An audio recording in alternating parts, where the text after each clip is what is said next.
Alhamdulillah, salatu wassalamu ala rasulillah, la hawla wa la quwwata illa billah wa ba'd. Pertanyaan,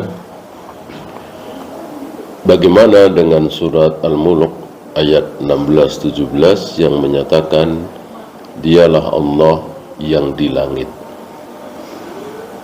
Yang salah apanya?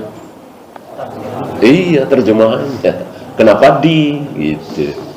Ya memang di situ fi. Tapi kalau terjemahkan di langit ya salah. Karena dalam bahasa Indonesia di itu bukan di atas kan?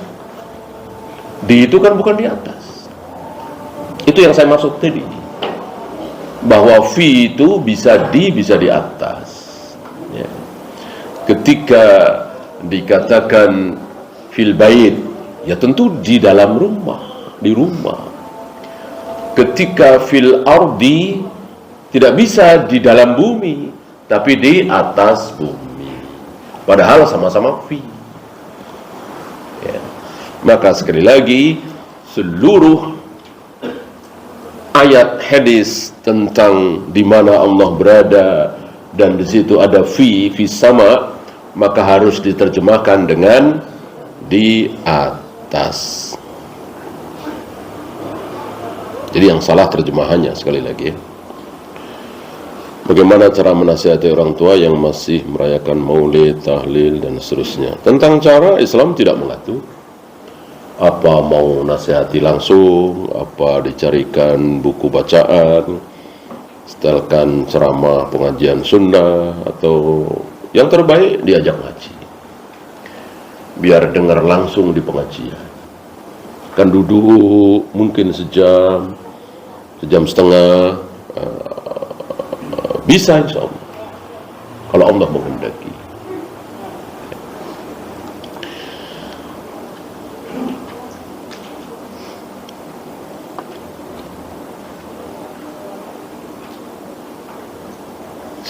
Sejak kapan dan bagaimana menanamkan tauhid kepada anak? Sedini mungkin ya, seperti tadi kan. Barangkali ada yang mengatakan belum waktunya. Anak-anak kok dikasih tahu bahwa Allah berada di atas, bersemayam di atas arsy, belum waktunya. Kata siapa? Kata siapa? Nanti nggak paham. Ya jangankan anak-anak, kita juga nggak paham. Ya kan? Kita juga nggak paham. Ya, kita nggak paham, nggak akan paham. Bagaimana Allah itu tidak ada penyangganya? Kok nggak jatuh? Kan begitu misalnya. Pikiran sederhana. Kan Allah tidak disangga oleh arsy. Jarak antara arsy dengan Allah entah berapa juta kilometer. Kok nggak jatuh misalnya? Berarti Allah terbang. Berarti Allah punya sayap. Kita cuma nggak paham. Memang kita tidak disuruh paham. Kita disuruh sami'na wa ata'na. Kita disuruh meniru persis, mencontek apa adanya yang diucapkan oleh Allah dan Rasulnya. Apakah ketika zikir pagi dan petang disunahkan mengangkat tangan ketika ada kalimat doa? Butuh dalil ya? Butuh dalil. Karena tidak semua doa dengan mengangkat tangan. Bahwa ada doa dengan mengangkat tangan, ada dengan satu jari ketika khutbah Jumat, ada dengan mengangkat tangan tinggi-tinggi ketika sholat istisqa, ada yang dengan diam. Tidak semua doa dengan mengangkat tangan. Ketika masjid dibongkar untuk dibangun, bolehkah berpindah sementara sholat jamaah ke gedung olahraga? Boleh. Boleh. Ini masalah teknis, sholat di mana saja. Yang penting sholat berjamaah. Kan buat sementara. Apakah budak jariyah tadi termasuk sahabat juga yang dijamin masuk surga? Iya. Kan dia bertemu dengan Nabi, dia muslimah, beriman, dan insya Allah mati dalam keadaan beriman.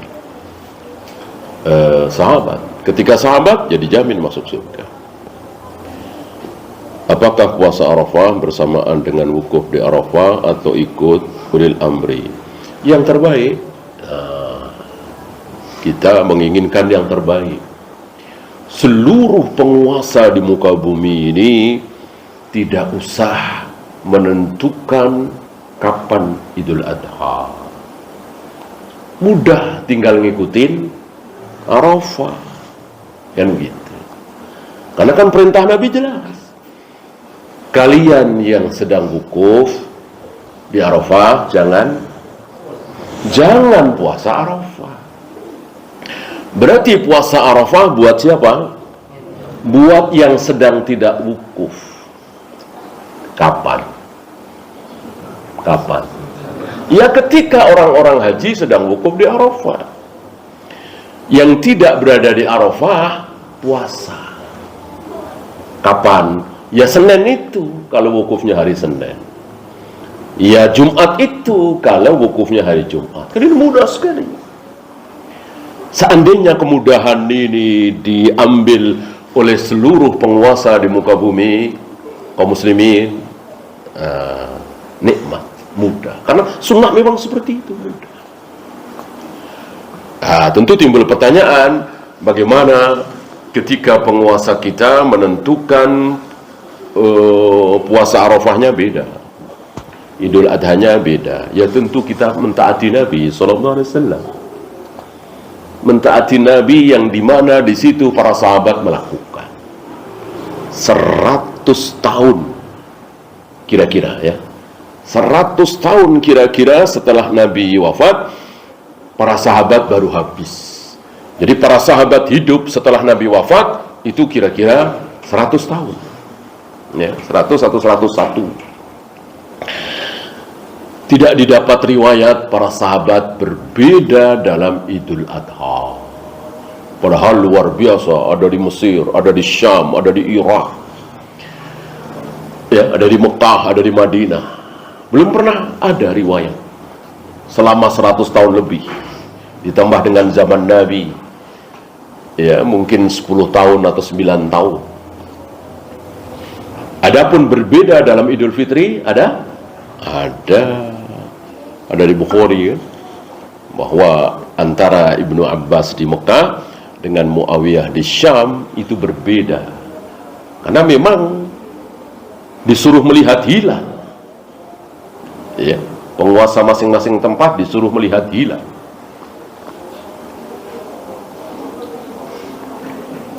Sumu li ru'yatihi wa aftiru li ru'yatihi. Berpuasalah kalian ketika melihat hilal, dan akhiri puasa kalian ketika melihat hilal. Puasa apa kira-kira? Ya pasti puasa Ramadan lah. Masuk puasa Arafah melihat hilal. Ya akhiri puasa Arafah kalian kalau kalian melihat hilal. Hancur ini. Masuk baru tanggal 9 hilal sudah kelihatan. Hilal itu kan tanggal 29, 10. Berarti ini dalil, semua dalil buat Idul Fitri.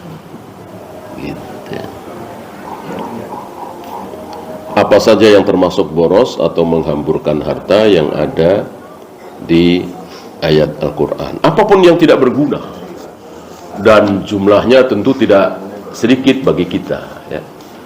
Hanya untuk apa, misalnya sekedar keindahan, ya, habis puluhan juta misalnya, bahkan ratusan juta, kira-kira seperti itu. Tapi kalau memang butuh untuk sebuah kekuatan, beton, besinya harus besar, ya nggak masalah. Bukan menghambur-hamburkan harta. Artinya nggak ada gunanya. Seperti hajatan, cuman semalam habis sekian ratus juta, mungkin seperti itu. Ya, sambil jual tanah misalnya, cuman semalam 2 malam. Ya, Allahu. Ya, itu saja. Subhanakallahumma bihamdika asyhadu an la ilaha illa anta astaghfiruka wa atubu ilaik. Assalamualaikum warahmatullahi wabarakatuh.